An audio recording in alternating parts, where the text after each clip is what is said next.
Okay, welcome back to all of you guys. Nice to see everyone back. I'm going to move on with this next topic of the 5 precepts, helping you to understand these 5 impactful decisions that you can make either wisely or unwisely, and they're going to produce either wholesome or unwholesome results for you.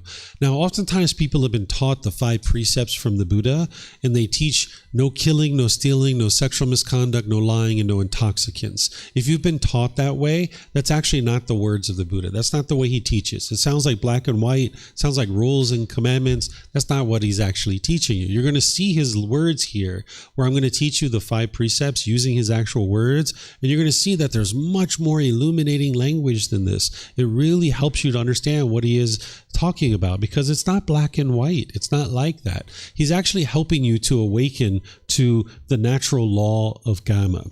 So when you're studying anything related to moral conduct, or really anything related to the teachings of the Buddha, it's all about this natural law of Kamma, of cause and effect, or action and result, the results of your decisions. When you make decisions wisely, it'll produce wholesome Kamma, or wholesome results. When you make decisions unwisely, it's going to produce unwholesome results, or unwholesome Kamma. It's nothing mystical or magical. It's not punishments and rewards. It's your life, your decisions, and your results. But when you lack wisdom, like we were talking about previously, you're going to go through life making decisions inadvertently without realizing that the decisions that you're making are unwise. So these 5 precepts are giving you some wisdom about this natural law in a way that you can understand and then apply it to your day-to-day life. So I'm going to teach you using the original words of the Buddha, but then I'm going to show you how to apply it to specific situations that you encounter on a day-to-day basis. So you'll know how to actually apply these in day-to-day life. And just like always, you guys are welcome to ask any and all questions that you like. If you guys could use the microphones, or anybody online, you can put it into Facebook, YouTube, or Zoom, or you can raise your hand in Zoom and ask any questions that you like. So these 5 precepts are 5 things that are going to help you to understand the 5 precepts in this natural law. Now, whenever I'm teaching something like this, it's important to understand that I'm not here to convince you of anything. I'm not here to get you to believe anything, or pressure you or force you to do any particular thing. Instead, I teach students that you are your own independent practitioner. You are in your own journey to enlightenment. I'm here as like a tour guide. I'm pointing out for you the things that you need to learn and the things that you need to understand, but it's you that needs to cultivate the wisdom. So I'm going to teach you each one of these, but remember, it always comes down to your individual decision about what you're choosing to do.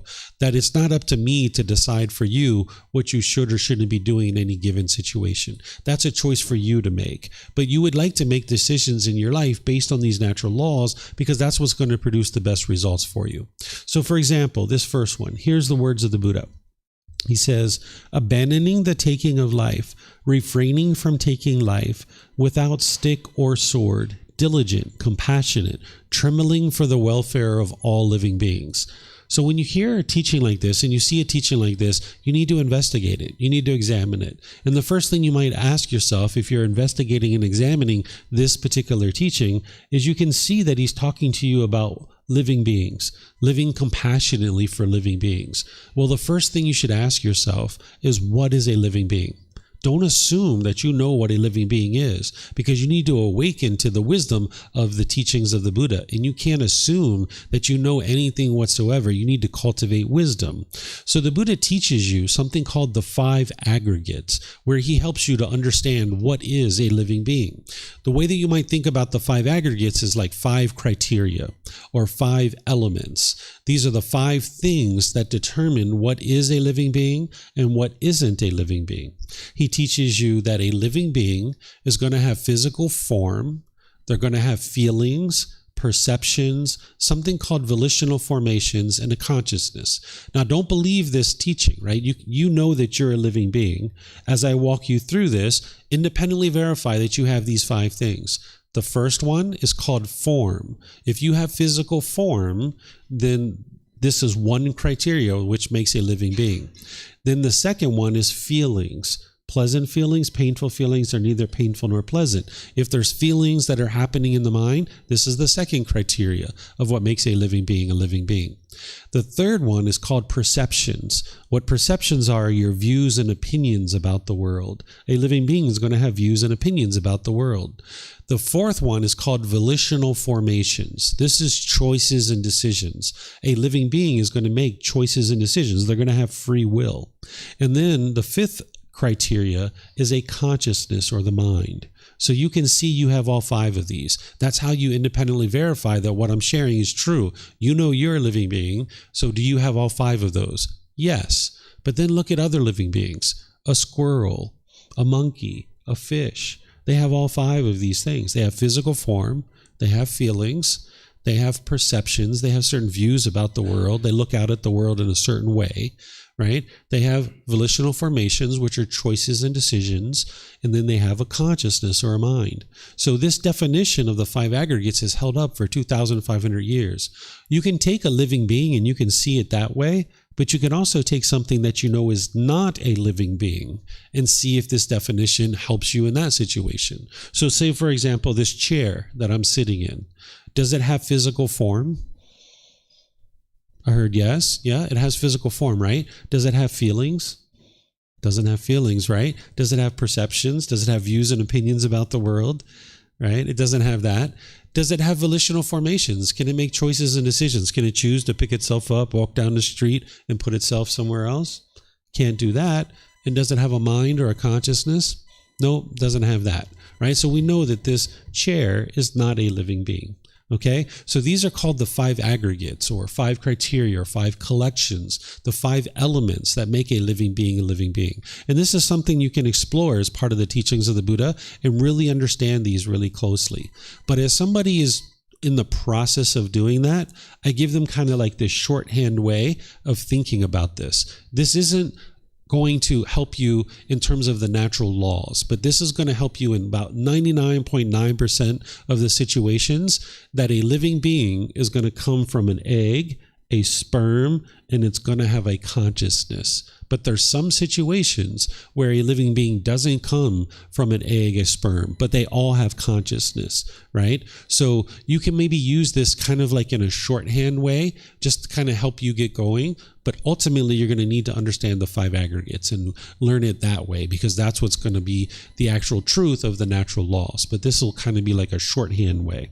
And when you understand the five aggregates and you understand what I just shared with you here as a shorthand way, you can come to the understanding that plants, bacteria, viruses, things like this, they're not actually living beings. But the challenge is in the unenlightened state, when we're speaking and we're using language, we tend to refer to things in ways that isn't actually true reality. So we might say, don't kill that tree. Well, you can't kill a tree because it's not a living being. Because what you're really doing is you're harvesting this tree. Or we might say, I'm going to go home and take some antibiotics and I'm going to kill this bacteria in my body. Well, you're not actually killing the bacteria because it's not a living being. What you're doing is you're eliminating it out of the body, right? So you can see this through the five aggregates, that the bacteria doesn't have all five aggregates, and neither does that tree or that plant. But you can also see it through the natural law of Kamma, because whenever you're killing a living being, it's going to produce unwholesome results for you because you're putting out harm, so harm's going to come back to you. So when you're eliminating that bacteria from the body, are you experiencing wholesome results or unwholesome results? You're experiencing wholesome results, right? So if that was truly a living being, if that bacteria was a living being, when you killed it, it would produce unwholesome results for you.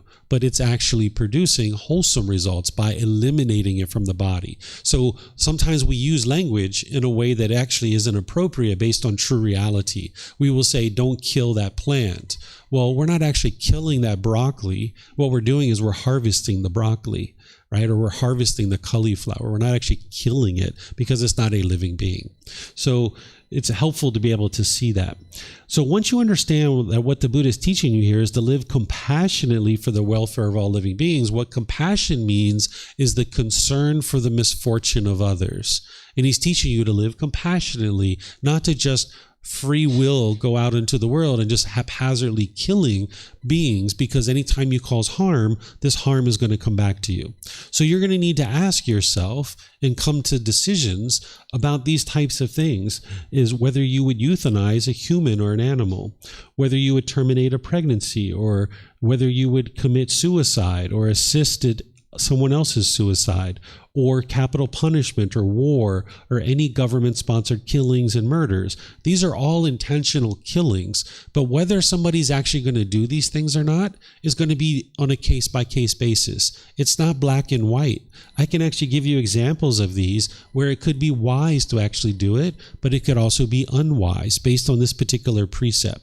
It's important to understand that what the Buddha is teaching you here is to live compassionately for the welfare of all living beings. He's not teaching you to preserve all life at all cost. That's what people sometimes interpret this as. But you're not interpreting any teachings. You're just looking to see what he's teaching you, which is to cultivate this compassion in your mind towards all living beings. And whenever you're practicing loving kindness and compassion, the first being you need to have loving kindness and compassion for is this being. If you don't have loving kindness and compassion for this being, you're going to find it very difficult to have loving kindness and compassion for others. So let's take some of these and I'll show you how to apply it. Let's take this one of termination of a pregnancy. Now, this is one that oftentimes people think this is a political discussion, and I don't talk about politics, right? Terminating a pregnancy, it's actually a technology that we have available to us, and in some situations it can actually be really helpful, and in other situations it could potentially be harmful.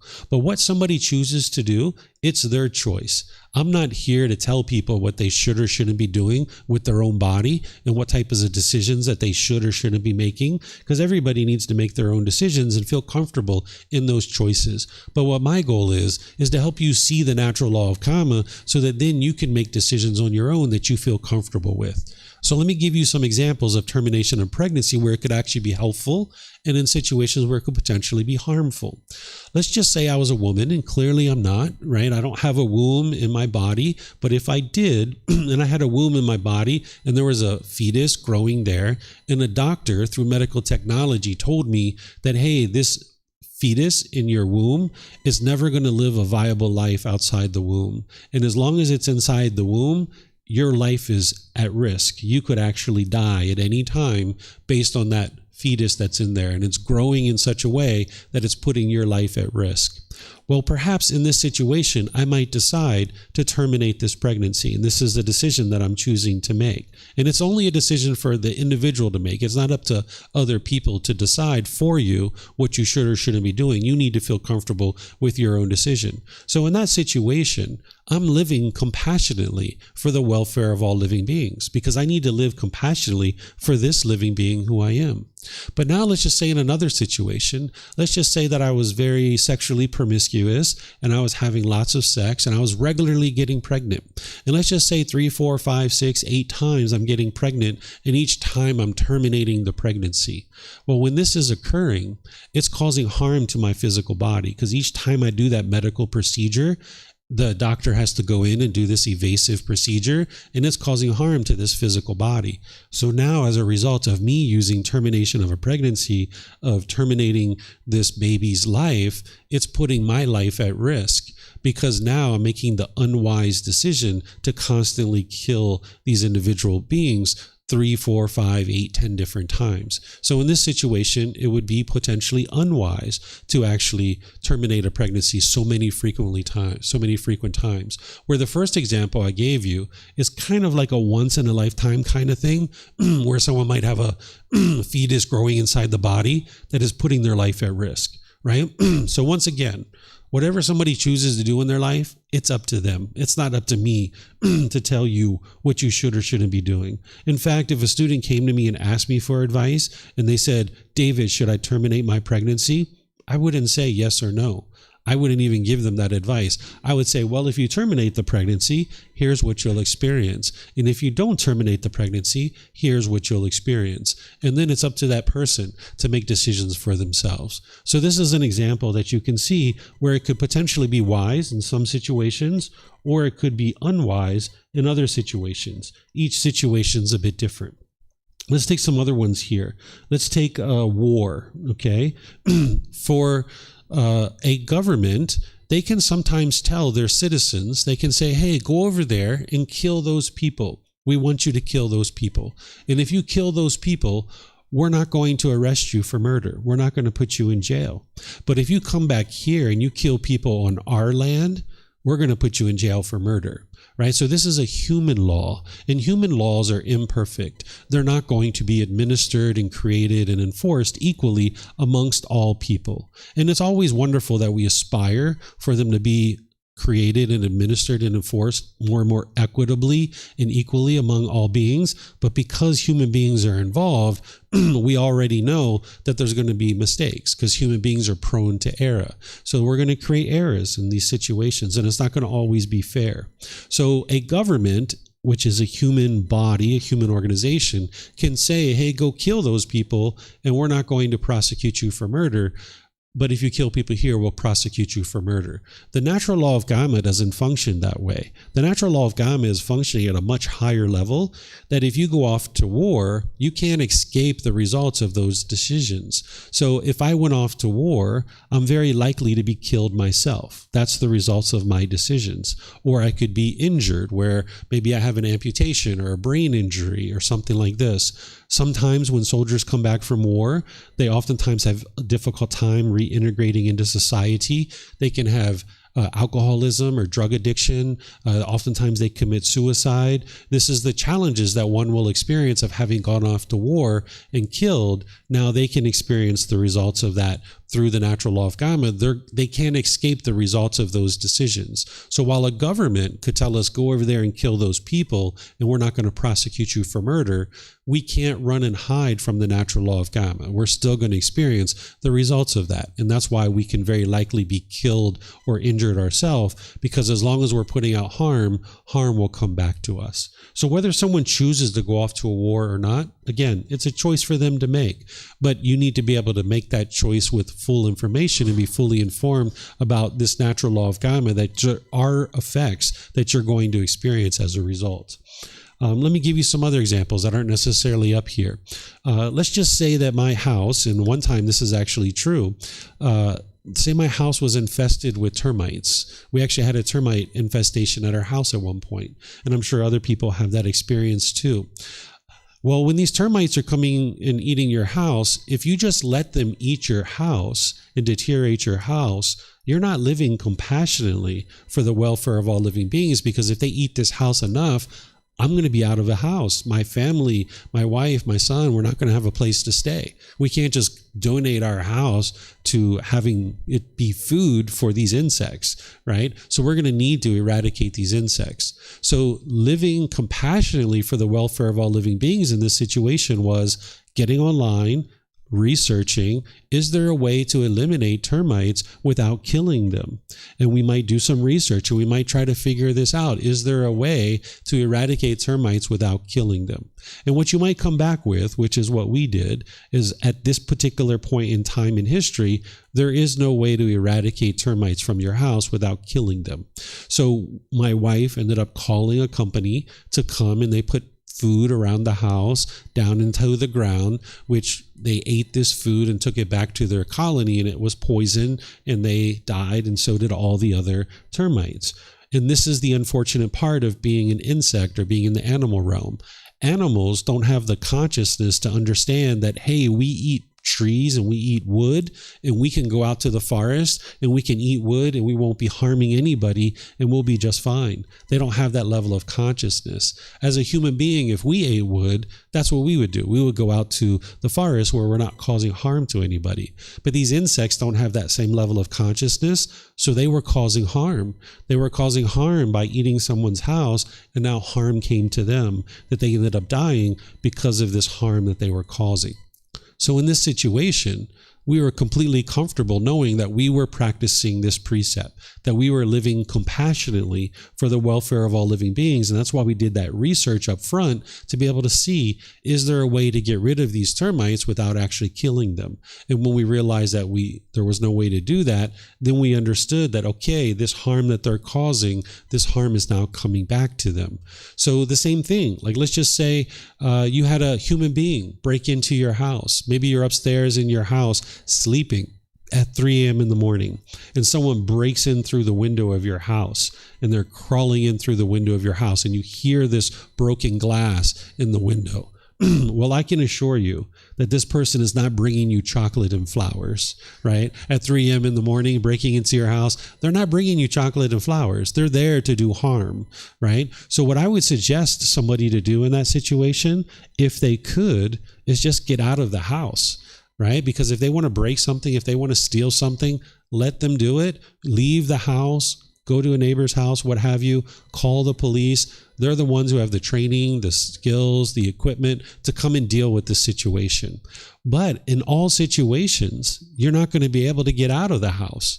The Buddha's not teaching you this black and white, this plug and play, like if this happens, do this, and if this happens, do that, because that would be a permanent answer for every situation. And if you can, I would suggest to get out, but maybe you look out your window and there's a massive fire outside and you can't get out. Or maybe there's a gang of 20 people waiting outside your house and you can't get out of the house, and it would be unwise to go out of the house. So you need to move your mind to this higher consciousness where you're taking in the variables of any given situation that you're confronted with and make a wise decision. So in this situation, if you can't get out of the house and you're backed up in the corner and someone's coming at you with a knife or a piece of wood or a gun or something like that, it wouldn't be wise to just sit there and let them stab you to death. That's not living compassionately for the welfare of all living beings. If you need to take this person's life or you need to cause harm to them in order to get them to stop causing harm, this is because of their choice. They chose to come cause harm, and now this harm is coming back to them. You didn't go out into the world actively looking for someone to harm. It's the fact that this person is causing harm that now harm is coming to them. And what I would suggest you do in this situation is cause the least amount of harm as possible so that now you can stop this harm that's coming to you, right? So this would be to live compassionately for the welfare of all living beings. Sometimes students ask me these kinds of questions. They ask about a DNR. I don't know if you guys are familiar with this. Some places have this, some places don't. What this is a legal document that you can put in place in order to tell your living relatives that if this body should die, don't use medical technology to bring me back to life. It's called a do not resuscitate order. It means do not resuscitate this body. If it's died, don't use medical technology to bring me back. And some people choose to do this. And if you've chosen to do this, sometimes people ask me, is this still practicing this precept? And the answer is yeah, because you haven't actually killed anybody. You're just saying, hey, I'm comfortable with death, and if this body dies, you don't need to bring me back to life. So if you have one of these, this is still practicing this precept.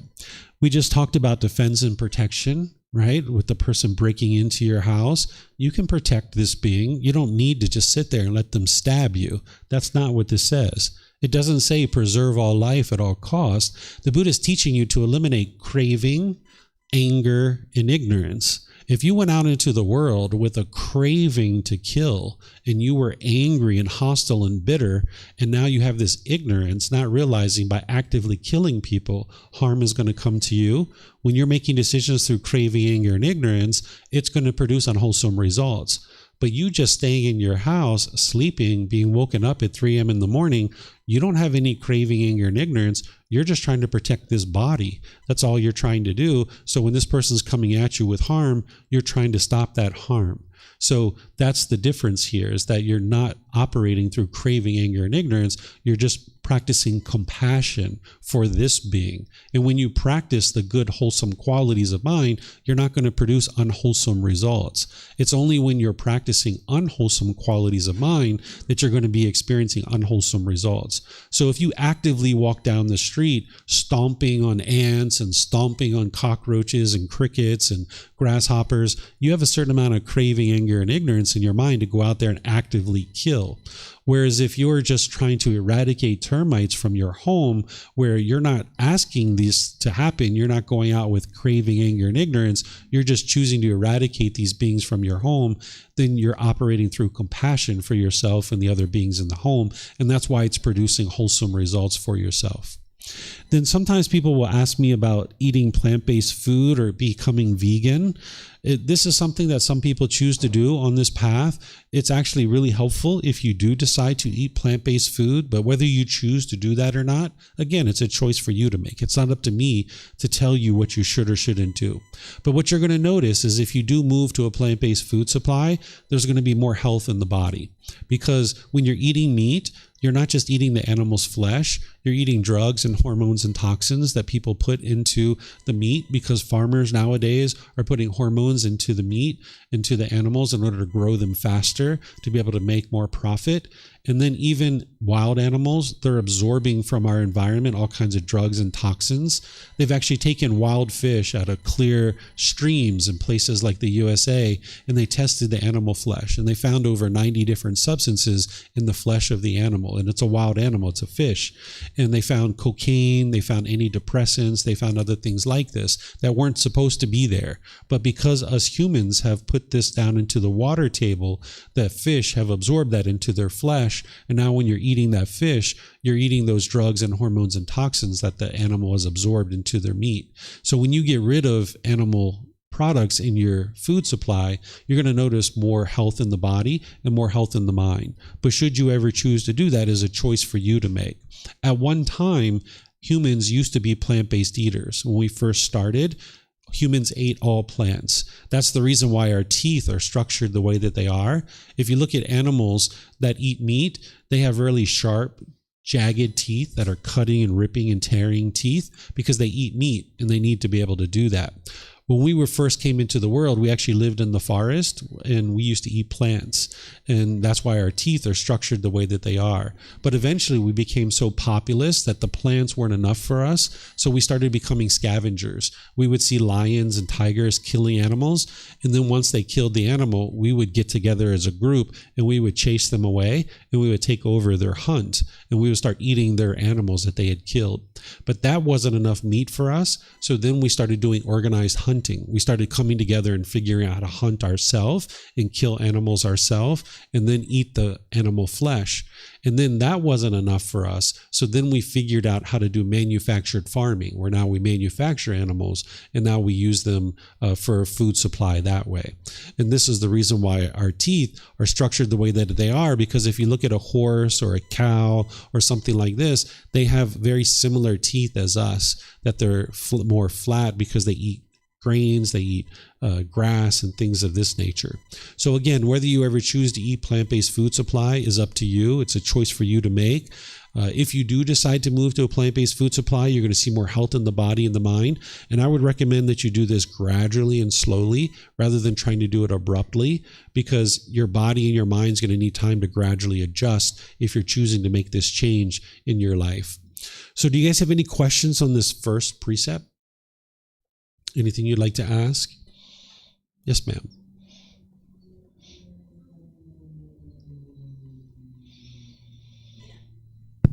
Is the law of karma operating? No, how to explain when an animal or a human does not put any harm into the world, but still harm comes to them? Every single unenlightened being in every animal is unenlightened. They're causing harm to a certain degree. So there is going to be harm that's coming back to them. You might not be there when you see that the person is causing harm, but they're causing harm, because otherwise harm wouldn't be able to come back to them. So with the lack of wisdom, which all animals are going to have a certain degree of a lack of wisdom, they're going to be causing harm to a certain degree. They're going to be killing typically, they're going to be stealing, they're going to be having sexual misconduct, there's going to be some level of harm. And the same thing with human beings. You're not going to be able to see somebody else, because sometimes what people say along these lines is say, how come bad things happen to good people? Right?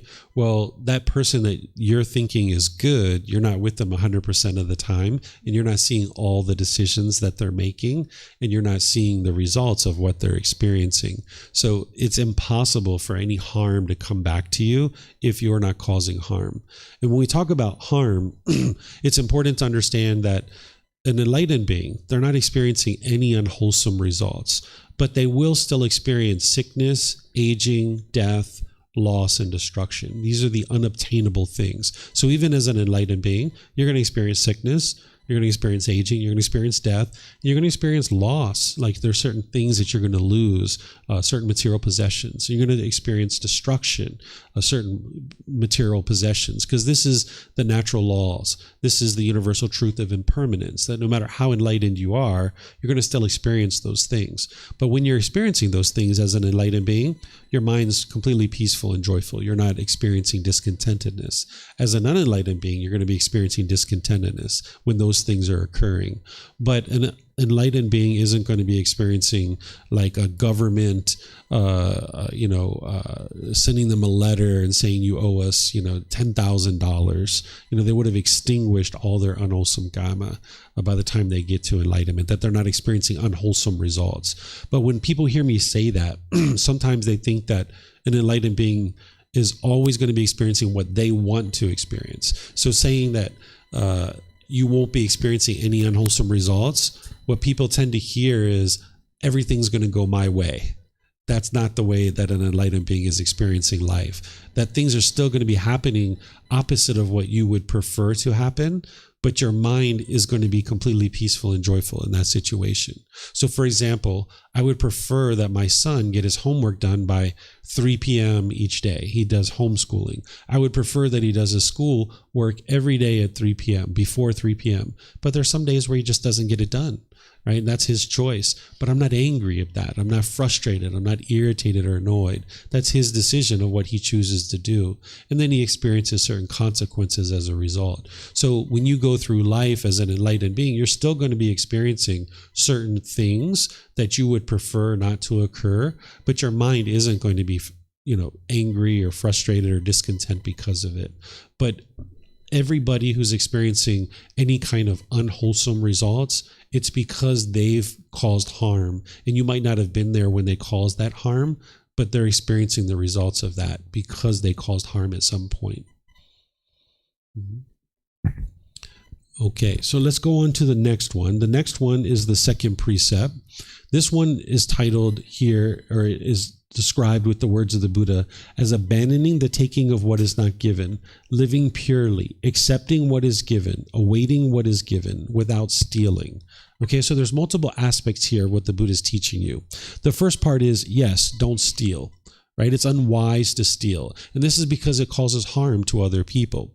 You can't cause anyone else to be discontent, but you can cause them harm. You can cause harm to their physical body, you can cause harm to their material possessions, and you can cause harm to someone's reputation. And typically when you're causing harm to an unenlightened being is going to want to cause harm back to you. So if you stole somebody's things, then you're going to experience unwholesome results. You can get arrested, you can get beat up, people can steal from you, you can have all kinds of difficulties as a result. So if I stole someone's car, I've now caused harm. They can't go to work, they can't go to the store and buy the necessities that they need, they can't take their children to school. These are all harms that I caused. And I didn't cause them to be discontent. If they come out and they see their cars missing and they're angry about that, they're causing their own anger, but they don't know that. They think that the person who stole their car has caused them anger, right? So now there's going to be this bitterness and harshness and hostility in their mind. So this harm that I've caused, now this harm is going to end up coming back to me in some way, right? So that's why the Buddha teaches you not to steal. You can also take this precept and understand that it's unwise to assume that something can be used or taken. So say, for example, I was a college student and I was turning in a paper at school and the professor is out of the room and I see that there's a stapler on their desk and I need to use the stapler. And let's just say I assumed I can use it. I just walk over and start using the stapler. And now the professor walks into the room and is like, hey, what are you doing? Why are you using my stapler? Right? Like maybe they're attached to their stapler.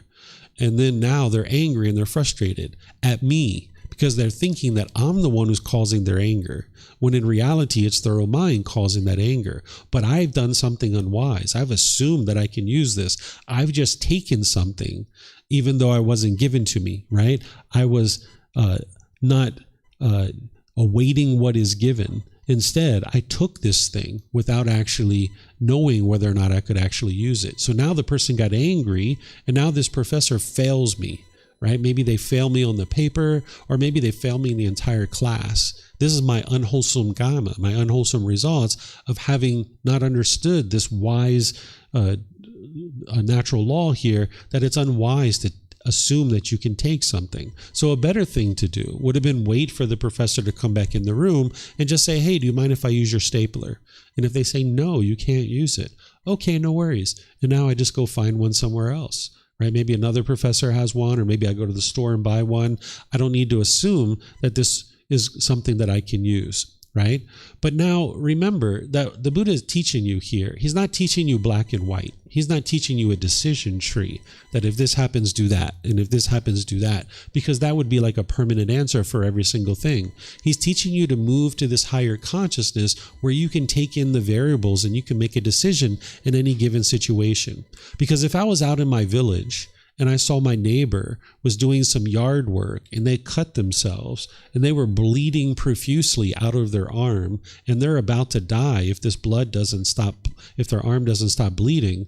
Well, if I see my other neighbor has a fabric on their front porch, I'm going to just grab that fabric and just put it on and create a tourniquet, right? I'm not going to go over to their door like ding dong and just sit there and wait while my neighbor is bleeding out and dying, right? I'm not going to be like, knock, knock, knock, knock. Excuse me, neighbor, do you mind if I use your fabric? No, I'm not going to do that. I'm just going to grab the fabric, wrap up their arm in a tourniquet, call the ambulance, get them headed to the hospital. And then when they're gone, I'm going to go to my other neighbor and be like, knock, knock, knock, knock, knock. Hello, neighbor. I'm so sorry. I used this fabric on your porch. I'm so sorry. I would like to replace this for you. Could you tell me where you bought it so I can go get one? Or can you tell me how much it cost so that I can reimburse you for it? Because that's what you would know to do, because you know that, hey, I've taken something here without asking for it, but I made it a really wise decision to save this person's life, right? So you need to be able to move to this higher consciousness and see that it's not black and white. The Buddha isn't saying never take something from anybody, right? He's not saying this. He's not talking in absolutes, right? He's helping you to be able to see that it's not wise to take things. And if you happen to need to do that with a certain valid reason, then you're going to need to go back and you're going to need to make amends with that person. Here, you notice he says, accepting what is given, right? What he's talking about here is that when people are practicing generosity in their day-to-day life, this is actually really helpful for their mind. It's helping to enhance the quality of their mind. So when somebody's offering you something, it's wise to accept it. That's what the Buddha is teaching you here, because it's helping to enhance the quality of their mind. So if somebody's offering you something, if you shut them down and you said, no, I don't want that, over time, this person isn't being able to train their mind, enhance the quality of their mind. And over time, people are going to be offering you less and less things because every single time they offer you something, you shut them down. So what the Buddha is teaching you is just to accept what is given, right? So if grandma is offering you this sweater that you know that you will never wear a day in your life, and she's giving you this sweater, what the Buddha is teaching you is to accept that, because it's helping to enhance the quality of grandma's mind, that she's practicing generosity. And now what you do is you take that sweater and you give it to somebody else. You practice generosity.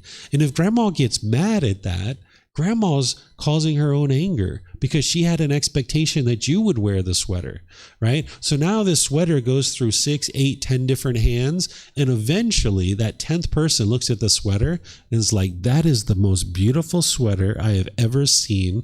I'm going to wear it every day of my life, right? They absolutely adore it, right? And now they're going to wear it. So instead of it just being in the closet for the next 20 or 30 years and withering away, somebody actually gets to use it, right? And if grandma gets angry, well, grandma caused that.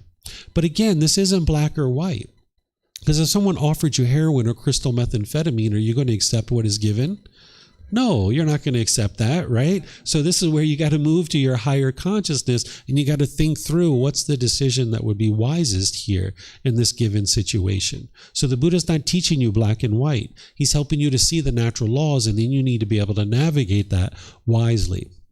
Then this one where he says awaiting what is given, what he's talking about there is like, say you have a life partner that you're living with, and they're going on a business trip. If you went to them and said, oh, honey, buy me this and buy me this and buy me this and buy me this, you're putting expectations on this person of what you want them to bring you. And now if they bring you what you want, you're happy. And if they don't bring you what you want, you're angry, sad, or frustrated. And now your partner's running around town trying to find all the things that you asked them to get, right? So what the Buddha teaches you, just await what is given, right? Someone's going on a business trip. Hey, don't need to load them up with a bunch of expectations of the things you want. But then there's situations where someone might come to you and say, hey, I'm going on this trip. Is there anything that you would like me to get you? This is their generosity. Sometimes students come here and they say, hey, David, I'm going back to the USA and I'm going to be gone for 6 weeks. Is there anything I can get you while I'm in the USA? This is their generosity that they're practicing now, right? And now maybe you decide like, hey, yeah, you can get me these things. That's something that they're practicing with you. You haven't put expectations on them, right? So the Buddha teaches you to await what is given. So do you guys have any questions on this precept?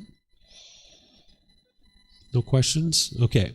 So now there's the third precept. This one is typically described as no sexual misconduct. Well, what is sexual misconduct? Who knows what that is? Well, the Buddha teaches you what sexual misconduct is because you could harm through your sexual activity. And then if you do, this harm is going to come back to you. So here's the words of the Buddha on how to have sex in a way that would be wise in terms of not causing harm to others. He says, abandoning unchastity, abandoning sexual relations with women, men who are protected by their mother, father, mother and father, brother, sister, or relatives, who are protected by teachings, who have a husband, wife, or partner whose violation entails a penalty, or even with one who has been garlanded by a man, woman, or partner as a sign of engagement. So he's talking about this harmful sexual activity. So here, where he's talking about having sex with someone who's protected by their family, like their mother, father, and so forth, he's talking about having sex with minors, that it's unwise to do that. Because an 8-year-old, a 12-year-old child, they're growing up, their mind is being influenced by their family, and if you were to have sex with this individual, it takes them away from their family, and it hinders them from that growth and development. You probably remember if you've had sex, the first time that you've had sex, it's very impactful. It's a very impactful thing, and if people are doing that at the age of 6, 8, 10, 12, what have you, this can be very impactful to one's mind. And if we were to regularly do this, then it would cause harm to that family, to that individual, and now it's going to cause harm to you. And this is a situation where the human laws, for the most part, are matching to the natural law of Kamma.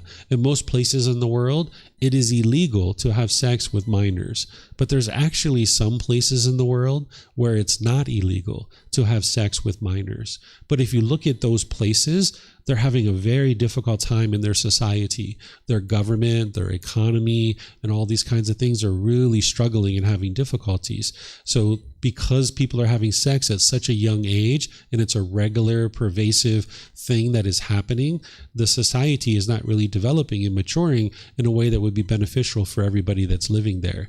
So you can see examples of that in the world where people are regularly having sex with minors, that the natural law of Kamma is affecting that society of people, and they're experiencing unwholesome Kamma as a result, that their economy and their social situations and what they're experiencing in day-to-day life is not very developed, and they're experiencing a lot of hardships because of that. Where the Buddha is talking about having sex whose violation entails a penalty, he's talking about having sex without consent. This is like if we were to rape somebody. This is causing harm to that person, and now harm can come to us. This is like, you could get beat up, you could get murdered, you can get arrested, you can have a bad reputation because of this, and have difficulty sustaining your life in terms of your wealth and your economics. That if you have a damaged reputation in the community, you're not going to be able to find a job very easily and support yourself. So when you're having sex whose violation entails a penalty, this would be having sex without consent. Up here, where he's talking about abandoning unchastity, are you guys familiar with what chastity is? What chastity is that in ancient times, fathers used to put metal underwear on their daughters, and they would have a lock and key, and only the father would have the key. I can't imagine walking around with metal underwear as a woman, but this is what people used to do in ancient times. So that would be chastity. That's like having no sex with anybody unless dad gives you the key and unlocks this metal underwear. That would be chastity. Unchastity would be just the opposite. This would be like having sex with anybody and everybody, right? This would be like 3, 4, 5, 6 different partners in a week or a month. Now, if somebody's having sex with that many people, with multiple partners, this is where we experience harm. This is why we get sexually transmitted diseases. This is why people get beat up. People have even gotten murdered over these things because partners get jealous and they start murdering each other. Or your material possessions can get damaged, or you can lose your reputation in the community. This is from the unchastity. And that's what the Buddha is teaching you, that it's unwise to do that it's wise to just have one loyal, committed partner, and then when you're done, you move on to the next partner if that's what you're going to choose to do. But if you have multiple partners at one time, this is where jealousy and envy can arise, and now you're experiencing the unfortunate results of that. In some cultures, they have it where, like here in Thailand, if you meet somebody when you're in your 20s or what have you, you might actually be interested in starting a family with this person and having a relationship, but you don't have the money to do so. And you might go to your parents, you might say, hey, can we move in to the house? And then after a couple of years and we save up money, we're going to go get our own house. And the parents in that situation say, sure, you guys can move in. And in this situation, this isn't what the Buddha is talking about up here with being protected by their mother, father, brother, sister. This is the family has accepted the relationship and they're inviting you to be able to move into the home. And in this situation, if you were to have sex, then you're not causing any harm here because the family has accepted the relationship. Up here where the Buddha says, who are protected by teachings, what he's talking about there is that people who have decided to remain celibate. There are certain people who have decided to no longer have sex, and they might be doing that in order to train their mind to get to enlightenment. You can get to the first and second stage of enlightenment, which is where your mind's experiencing a significant amount of peace and joy, while still having a sexual relationship. But if you're interested in getting to the third or the fourth stage of enlightenment, where your mind's actually completely peaceful and completely joyful permanently, that's the fourth stage of enlightenment. Ultimately, an individual would need to eliminate sex. You might not be in that place right now. You might not be deciding to do that now, depending on your age. You might not be interested in that, but somebody could actually learn and grow and develop on the path, make their way to the second stage of enlightenment, doing all the other work on the path to enlightenment, having a very peaceful life. But when it comes to sex, you're going to still have frustration and agitation, because there's going to be times when you get sex and you're going to feel really happy about that. But then there's going to be times where you can't have sex and you're going to be agitated and annoyed. And that's because of the craving for sexual activity. And the mind's experiencing pleasure when you have it, and you're experiencing pain when you don't have it. So an individual who's choosing to be celibate, they're choosing to eliminate their sexual activity in order to be able to progress further and actually get to enlightenment. So if we were to lure that person away from their celibacy, it's causing harm because that person is unable to now get to enlightenment. And of course, it's their decision to have sex, but it would be unwise for us to try to lure that person away. And now, not only have we caused harm to that person, but that person getting to enlightenment, they would be able to help other people to get to enlightenment as well. So the Buddha teaches you not to have sex with people who are choosing to be celibate. And here in Thailand, they make it really easy for you because the people who are ordained wearing orange robes and shaving their hair, they're choosing not to have sex with anybody. So you would find somebody who isn't dressed that way. And that way you know that they're interested in potentially having sex. Also here in Thailand, people who wear all white and shave their hair, they're not typically having sex either if they're wearing white every day and shaving their hair. I wear all white. I don't have sex any longer, but I don't wear all white because I'm trying to advertise to people that I don't have sex. Because for someone who's eliminated sexual craving out of their mind, it doesn't matter what's happening. They wouldn't actually be interested in having sex anyway. But on the way to enlightenment, someone who's trying to get to enlightenment, their mind is still susceptible to that sexual activity. So if you're planning to have sex with somebody, you would like to find someone who isn't practicing to the point of celibacy, and you should be able to do that through here in Thailand, being able to observe the clothing that someone's wearing. That is typically really helpful for you. Then if you're having sex with people who are already in committed relationships, or you're having sex outside of any relationships you're committed to, this is unchastity. And that's where, again, you can get sexually transmitted diseases, you can get beat up, you can get murdered, you can lose your reputation in the community, you can lose wealth and ability to support yourself. These are all harms that you can experience as a result of unchastity. Also, there are sometimes people that are human trafficked, where they're being forced to have sex with people, typically for money. It would be unwise to go into that kind of environment and have sex as well, because this person is being forced to have sex. And now in that situation, once again, you can get sexually transmitted diseases, beat up, murdered. You can get robbed in that situation. They could potentially rob you of whatever money or wealth that you actually have. You can get all kinds of difficulties. You can get arrested for those kinds of things. We've got some more here. There's sometimes paid sexual services where people are actually willing to have sex. They're not being human trafficked. They're choosing to do it as part of their occupation. This is also unchastity because that person's having sex with multiple people. And again, you can get sexually transmitted diseases. You can get beat up in those environments. You can get murdered. You can get robbed in those kinds of environments where people are choosing to do those kinds of things. Notice that the Buddha doesn't talk about same-gender relationships here in this particular precept that deals with sexual misconduct.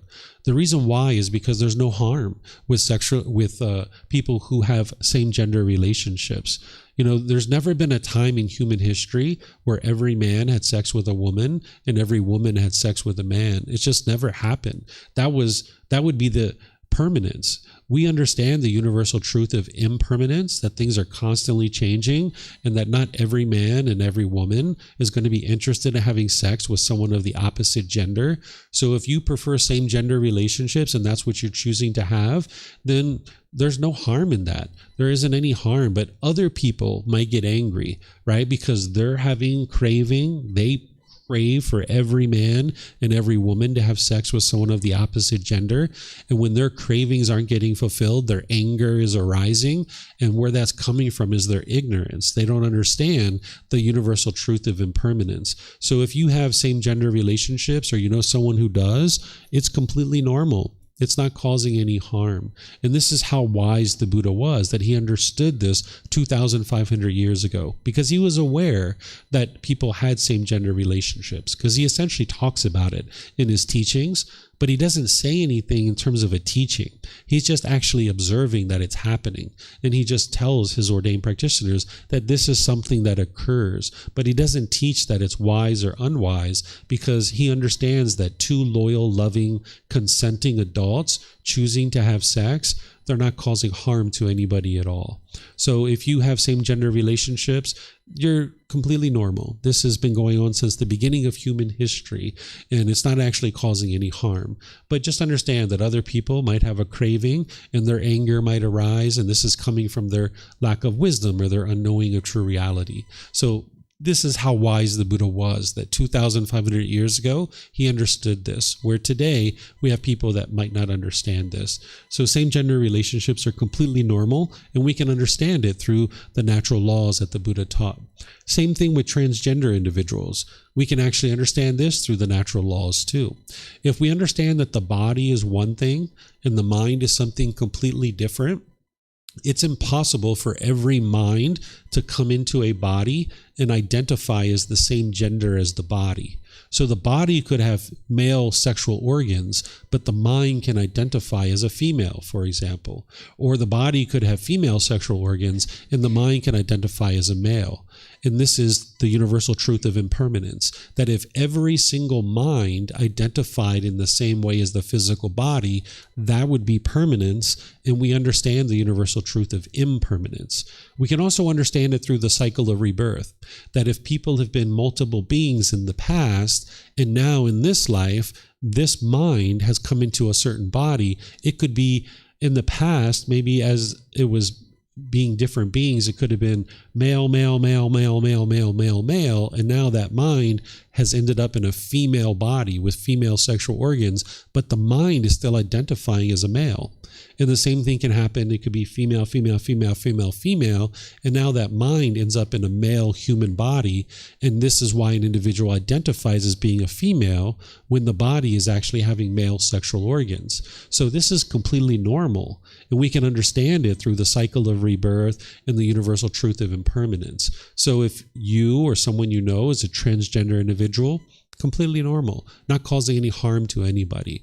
But if someone gets angry or frustrated about that, that's their own anger. They're causing it themselves. It's not the transgender person who's causing that anger and frustration. It's that somebody has a craving that everybody identify with the same gender as the physical body, and now when they aren't getting their craving fulfilled, their anger is arising, and this is coming from that lack of wisdom. So we can understand transgender individuals is completely normal, and we can understand that through the teachings of the Buddha. Sometimes people ask me about masturbation, because sometimes people have been taught that this is all wrong, you should never masturbate, and it's going to lead to all these harmful things.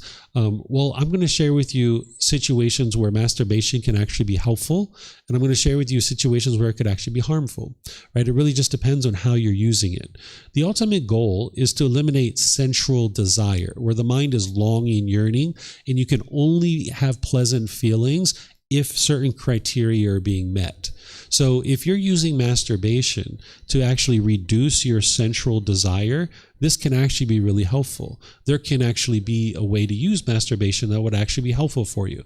So say, for example, somebody was listening to me talk right now, and let's just say they have 5 boyfriends or 5 girlfriends, and they're regularly having sex every week with these 5 or 10 people. And then they hear this talk and they're like, I should just have one partner. This is really unwise for me to have 5 or 10. I'm going to bring this down to just one partner. But now they have such high sexual cravings, as they're bringing it down to one partner, they might use some masturbation to help them to bring down their sexual craving. This is actually helpful. They've come down to one partner now, and they've used some masturbation to be able to help them to do that. Or let's just say somebody had an urge, they had a craving to go rape somebody, but instead they decided to do some masturbation instead. Well, that was a helpful thing, right? They went, instead of going out and causing harm by raping someone, they actually just did some masturbation and they didn't have to go rape somebody. This could actually be really helpful. So these are situations where it could be helpful, but it can also be harmful. If somebody was masturbating 10, 15, 20 times a day, this is causing harm to their own mind, that it's increasing their sensual desire, and now they're becoming addicted to this. Right? So you need to be able to look at what it is that you're actually doing. Are you decreasing your sensual desire? Are you increasing your sensual desire? I'll share this with you that, if you know anything about dams, like the structures that they use to hold back water, these are like multi-million-dollar projects typically, and it's holding back water and it's protecting a certain part of the land so that people don't get flooded, and they build these dams in order to protect the people. Well, if there's a lot of water building up in the dam and it's threatening the structure of the multi-million-dollar dam, what they do when this pressure is building up is they open up the dam and they release the water so that then the pressure of the water goes down, and then they close the dam again. And this protects the dam, right? Well, your mind is kind of the same way. If you ever decide that you're going to eliminate sexual craving, you can notice that the pressure will build up in your mind where you have this urge to go have sex. And you might need a little bit of masturbation to release the pressure. It's like opening up the dam and protecting the dam. It's protecting your mind. So if you went, say, like 1 or 2 weeks without having sex, and you had a lot of pressure in your mind with this urge to go have sex, but you had like masturbation to be able to reduce that pressure, and now you went 3, 4, 5, 6 weeks without having sex, that was actually really helpful for you. And now maybe you do a little bit more masturbation, and now you can go 8, 10, 12 weeks without sex, and then you do a little bit more masturbation. Now you can do 6 months without sex. This is actually really helpful for your mind. So masturbation can be used in a helpful and beneficial way, but it can also be harmful too. So you need to pay attention to that and look at it for yourself. Are you decreasing your sensual desire, or are you increasing it? Sex with animals is one of the few things that are black and white. I imagine that if somebody chose to have sex with an animal, they would end up getting injured or disease or illness or things like this. An animal can't give us consent to have sex with it. So it's really unwise to have sex with an animal. Pornography is, looking at images and things like this in order to excite the mind and get pleasant feelings. And typically there's masturbation associated with this. The mind can get really addicted to this. Typically what's happening is the individual is craving for affection and craving that pleasantness from the sexual encounter, but rather than go towards a human partner, they might go towards this images. And now again, like I mentioned, oftentimes excessive masturbation is part of that. Oftentimes when you go down into that, it's very hard to get away from it. And even when you do get away from it, interaction with an actual real life partner isn't as satisfying anymore, because this is like a fantasy world. And when you come out of that fantasy world, real life human sexual activity isn't as pleasing anymore. So what I would encourage people to do is not to go down this path of pornography, but instead, if you're interested in sexual activity, is have a human partner. And that's where you're going to have more satisfaction in that situation and not cause your mind any harm. So do you guys have any questions on this third precept? No questions here? Okay, I don't see any online either. Okay, so now let's go to the fourth precept. This one's very straightforward, very easy to talk about. So here the Buddha says, abandoning false speech, refraining from false speech, a true speaker, one to be relied on, trustworthy, dependable, not a deceiver of the world. So oftentimes people translate this as no lying, right? Well, the Buddha doesn't teach that way. That sounds like rules and commandment. It sounds like black and white, right? The Buddha's not teaching you that way. He's giving you illuminating language to help you understand why it's important to talk the truth and not have lies, so that you can be seen as trustworthy, a true speaker, one to be relied on, dependable, and not a deceiver of the world. Because if you went out in the world and you lied, people are going to discover those lies. Your friends, your family, your boss, your coworkers, and now you're going to have struggles and difficulties because of that. People professionally aren't going to be interested in hiring you and staffing you on projects that could be very beneficial for your professional development. Your personal relationships are going to really struggle. So by telling the truth, you can experience beneficial results or wholesome Kamma in your day-to-day life. It also makes it easier when you talk, because if you've ever done a lot of lying, like you've lied to multiple people, you know that your mind had to obsessively figure out what you said to one person versus another. And how can you get to peace and joy if you're having to constantly figure out what you said to one person versus another?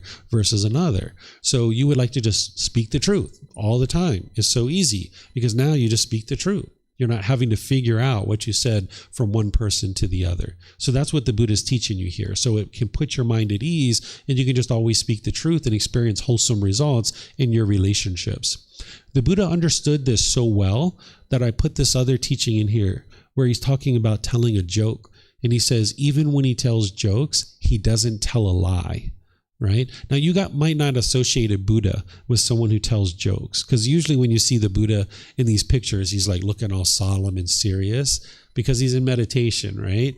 But an enlightened being, they have fun, they're joyful, they're cheerful, they're glad. They're not walking around being serious all the time, right? Who would be interested in that mental state, right? You want to have fun, you're interested in having joy and all these things. So an enlightened being, they have lots of fun. So enlightened beings tell jokes. A Buddha tells jokes. They have a personality. They have a character. They're a human being just like you and me, right? So the Buddha told jokes. But the thing is that he told jokes that were truthful. Sometimes people tell jokes that are degrading and disparaging, or they have lies embedded in the actual joke. Well, if you can imagine this individual teaching this truth of the path to enlightenment, and then on the side, he's over here telling lies when he tells jokes, people wouldn't know when he was teaching whether what he was actually teaching was the truth or not, because they can't trust him. Because in some situations he's telling the truth, in other situations he's lying, right? So the Buddha used to tell the truth even when he would joke. Now, when you tell jokes that are the truth, they're usually more challenging, right? It takes more wisdom for you to come up with those jokes, but they tend to be funnier because you had to work at them to be able to develop them, right? So right now, you might not tell jokes in this way, but if you work towards that, where you tell jokes that are the truth, more and more you'll get better at this, and it'll be actually easier for you, and you'll find that it'll go very well for you, and people will actually laugh at these jokes more. This is a teaching where he was teaching his son. This individual right here, Rahula, this was his son. Sometimes people think the Buddha left his family and never came back, but this isn't actually true. His family actually came to ordain with him. His son, his wife, his mother, his brothers, cousins-in-laws, or cousins and brothers-in-laws, people like this, they were all coming to ordain with him. So the Buddha interacted with his family after he got to enlightenment. It's just that he stepped away for 6 years to train his mind, and then once he trained his mind, he came back and his family was able to learn and grow and develop and make their way to enlightenment. So this is him teaching his son that if you're going to tell a joke, make sure it doesn't have a lie in it, right? So this is a very important teaching for you, not to tell lies and always speak the truth. It'll put your mind at ease because you're always speaking the truth. Any questions on this one? No questions? Okay, so now we go to the last one. This one, the Buddha says, refraining from strong drink and sloth-producing drugs, substances that cause heedlessness, the basis for heedlessness. So remember, whenever you're studying the teachings of the Buddha, you need to investigate and examine them, right? When you see words, if you don't understand what they mean, you need to investigate them. And even if you think you know what a word means, don't assume that you know what it means. There were times when I was studying the teachings of the Buddha, I looked at a word, I was like, what does that mean? I don't use that word that way. And I looked up the word and I was like, oh, I've been using it the wrong way all these years, right? So when you look up words and you try to understand what they mean, it'll actually bring more meaning to what it is that you're actually learning. So part of your journey to enlightenment is, yes, cultivating wisdom. And one of the things you might need to cultivate wisdom about is the language. You might actually need to cultivate wisdom about the English language. That's what I had to do, part of it, right? So when I read this the first time, I kind of had a feeling I knew what this word heedlessness meant, but I didn't assume that. I didn't assume that I knew what this word meant. So I went and looked it up, and this is what it means. It means careless, thoughtless, inattentive, uncalm, unaware, or unmindful. So whenever you're putting a substance into the body that is producing any of this, carelessness, thoughtless, inattentive, uncalm, unaware, unmindful, you're actually walking in the opposite direction of enlightenment. Because what the Buddha is teaching you is to have mindfulness or awareness of mind, so you can see the wholesome qualities in your mind and you can see the unwholesome qualities in your mind. Because those wholesome qualities, you're going to need to apply effort to support them, encourage them, and not allow them to fade, bring them to full growth and full perfection and full development. And those unwholesome qualities, you're going to need to eliminate them and abandon them out of the mind. But you won't be able to do that as long as you're unmindful, as long as you have thoughtlessness or carelessness, or your mind is unaware. So if you're putting any substance into the body that is producing heedlessness, it's actually taking you in the opposite direction of enlightenment. So the Buddha's taught this way, which is timeless. He didn't give you an exhaustive list of all the substances that could ever be invented that could actually produce this. He's teaching you in a way that is timeless, because he could have never known that we would have invented LSD or PCP, right? He could have never known that. There's certain substances that we've invented that the Buddha would have not been aware of, but he knew that any substance that goes into the body that promotes heedlessness, it's going to take you away from making wise decisions that is going to produce wholesome results in your life. In fact, if your mind is heedless, you're more likely to kill, to steal, to have sexual misconduct, and to lie. And now you're going to be experiencing all kinds of unwholesome results. If you go to a prison or a jail and you talk to the prisoners and you say, why are you guys here? Or why are you girls here? They might tell you they're there for murder or for robbing a bank or something like that. But if you're like, nah, like, tell me, like, why are you really here? They'll say, oh, it was substances, because I would have never murdered that person if I wasn't high on drugs, or I would have never robbed that bank if I didn't have this drug habit, right? So it's these substances that are actually promoting all these unwholesome qualities. That's part of what's motivating these unwise decisions. So when you're putting a substance into the body that's promoting heedlessness, you're more likely to make unwise decisions in other situations. And that's the unwholesome results that you're experiencing because of that. So I've put a couple of substances up here for us to be able to talk about. And we can talk about any others that you would like to talk about as well, because this isn't an exhaustive list. Let's talk about this one of marijuana, because marijuana could actually be helpful in some situations, but it can also be harmful. It depends on how you're using it. This plant has medical benefits. We know this with 100% certainty. There's been studies where there's children who have 20 seizures a day, and they give them a little bit of CBD oil, a little bit of oil on their tongue, and they don't have another seizure for 6 months. So we know that this plant has medical benefits, but this plant can also be used to get high as well as a high or heedlessness. So in a marijuana plant, there's two sides to it. There's THC, which produces the high, and then there's CBD, which produces the medical properties, or it's the medical properties that produce the medical benefits. So if somebody is looking to use this marijuana plant for medical benefits, they're usually looking for a high CBD and a very low THC. But if you're looking for a high, you're going to look for a high THC and a potentially low CBD. And typically someone who's looking for a high, they're usually going to be smoking it perhaps, right? But you could also take it in other ways too to get high. Where someone who's using the medical benefits of this plant, they're usually going to ingest it through an oil or an edible or something like that.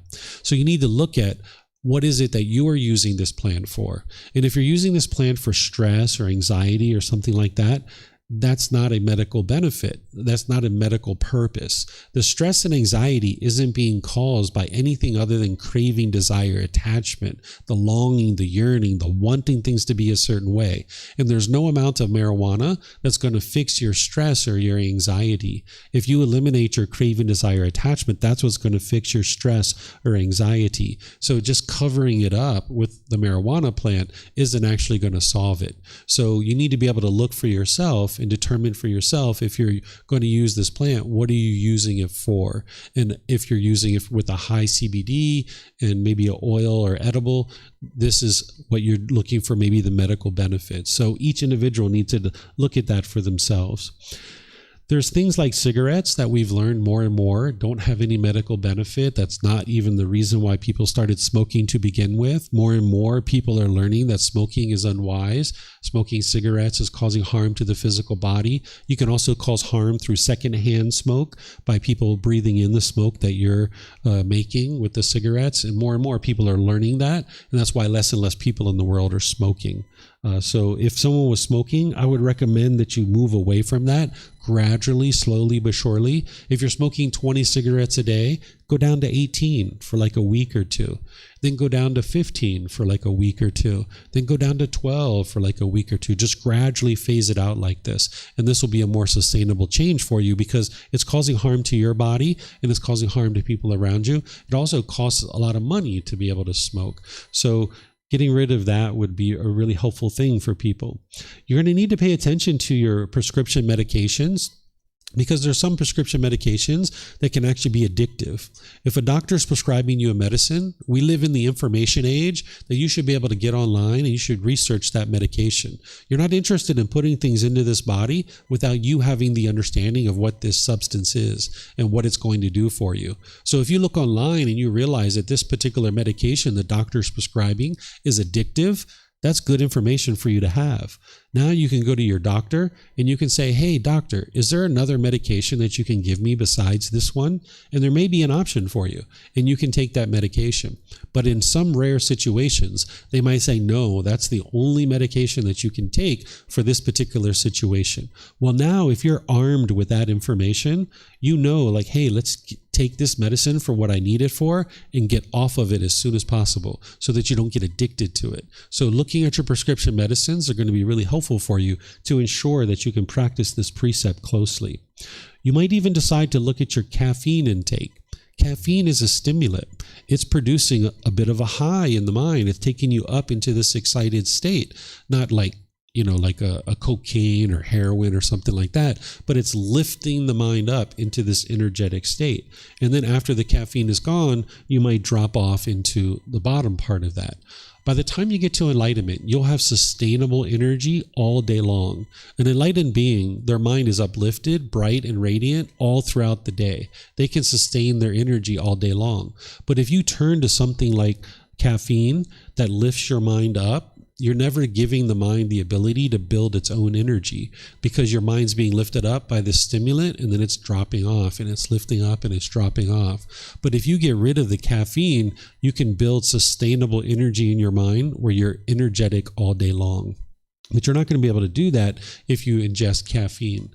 If you choose to get away from caffeine, you need to remind yourself that you're detoxing from a drug, that you're going to get headaches. You're going to probably get shakes or things like this. You might get dry mouth or other symptoms like this. That's a reminder to you that you are detoxing from a drug. So even though this is a legal drug, it is something that is a stimulant. It produces heedlessness. And if you get away from it, you'll notice that you actually have more mindfulness and you'll be able to build sustainable long-term energy all throughout your day. Then you'll even need to pay attention to your sugar intake, because if we take excessive amount of sugar, it can produce a heedlessness as well. And we kind of learned that as a kid when we ate so much candy and ice cream and stuff like that. And then we learned, like, okay, stay away from that stuff. Just eat it in moderation, right? And then sometimes people will tell you that psychedelic substances are going to actually help you to get to enlightenment. This isn't actually true.